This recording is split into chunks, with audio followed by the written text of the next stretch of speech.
In this video, we're gonna find out what's the integral of a constant, and what's the integral of a polynomial, and then what's the integral of 1 over x and e to the x, sine of x and cosine of x, and in the end we're going to cover some important integral properties that gonna help you to solve definite integrals or indefinite integrals. First, what's the integral of a constant k? So remember here, the definite integral of f prime of x dx equal to the antiderivative, which is f of x and then plus c.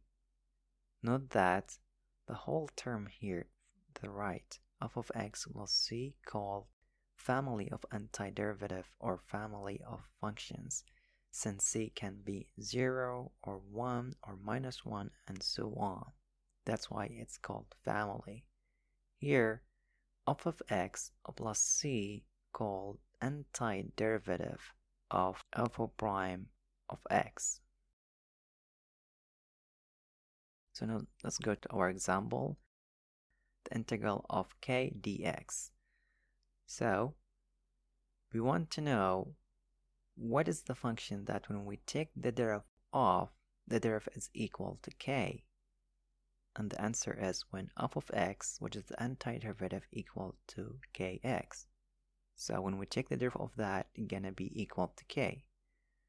But again here, when we take the derivative of kx plus 1, it's gonna be also equal to k. And the same thing when we take the derivative of kx plus 2, it's gonna be equal to k. Therefore, the general form is when we take the derivative of kx plus c, where c is any constant equal to k, since the derivative of a constant is just 0. Therefore, the derivative of k dx equal to kx, which is the antiderivative, and then plus c, and that is the family of antiderivatives. Notice in here, kx is called one antiderivative of k.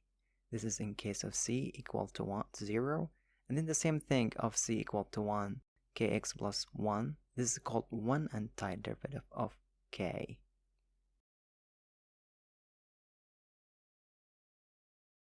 Now, what's the integral of polynomial? So here we want to find out what's the integral of 2x, 3x squared, and 4x cubed. Let's start with the first one, the integral of 2x dx. Note in here, f prime of x equal to x. So what's the function that when we take the derivative of, it's gonna be equal to 2x? The answer is when f of x equal to x squared. When we take the derivative of that, it's gonna be equal to 2x, which matches the given one.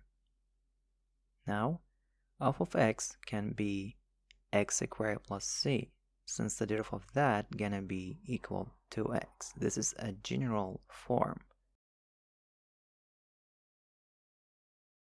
Now let's take the second integral of 3x squared. Note in here, f prime of x gonna be equal to 3x squared. Now, what function that when we take the derivative of, it's gonna be 3x squared? The answer is when the antiderivative f of x equal to x cubed. When we take the derivative of x cubed, it's gonna be equal to 3x squared, which is matches the given function. Therefore, the antiderivative gonna be x to the 3 plus c, since the derivative of that gonna be 3x squared. Therefore, the derivative of the integral of 3x squared dx equal to x to the 3 plus c.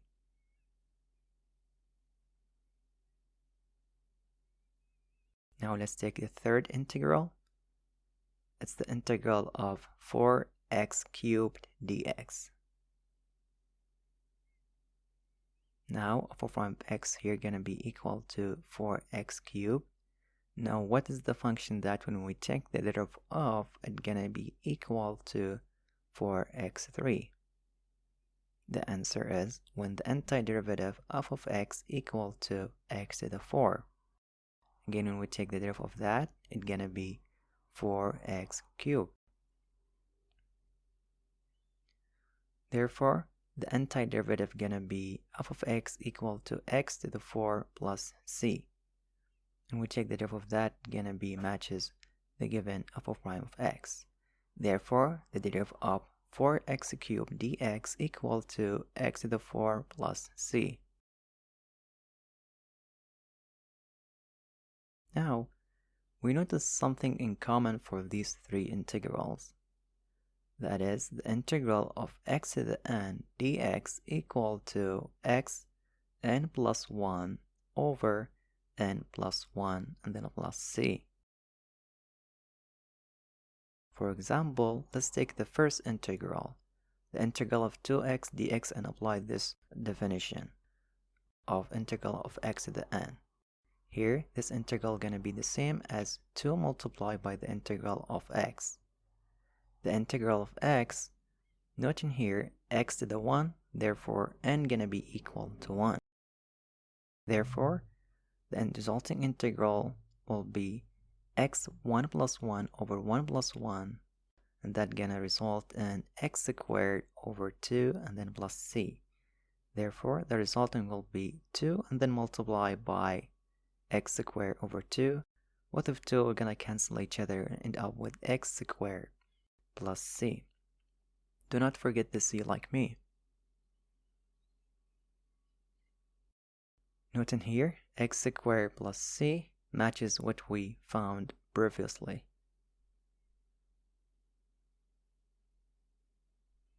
Note in here that this rule does not apply when n equal to minus 1.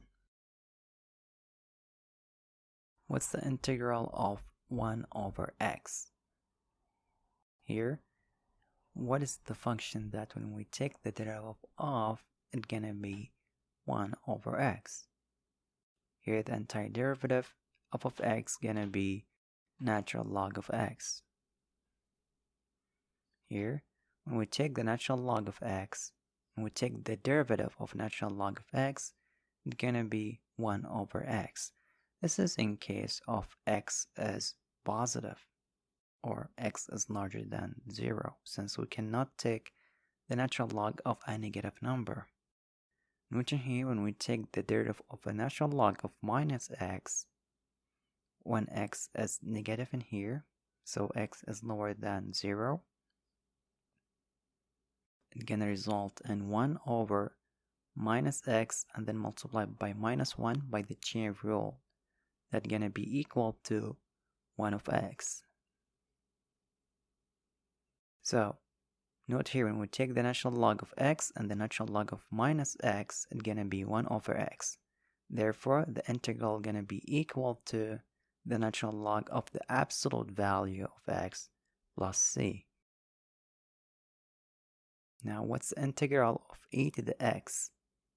Now, what is the function that when we take the derivative of, it's gonna be e to the x?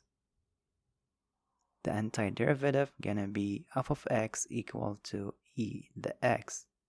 Note here, when we take the derivative of e to the x, it's gonna be the same e to the x, which is the same as the given function in here. Therefore, the integral of e to the x dx equal to the ex plus c. Now, what's the integral of sine of x and cosine of x? Let's start with the integral of sine of x. Here, f of prime of x gonna be equal to sine of x. So what's the function that when we take the derivative of, it's gonna be equal to sine of x? First, let's take the derivative of cosine of x. The derivative gonna be equal to minus sine of x. Therefore, the derivative of minus cosine of x gonna be equal to sine of x. Therefore, the integral of sine of x dx equal to minus cosine of x plus c. Now, about the integral of cosine of x.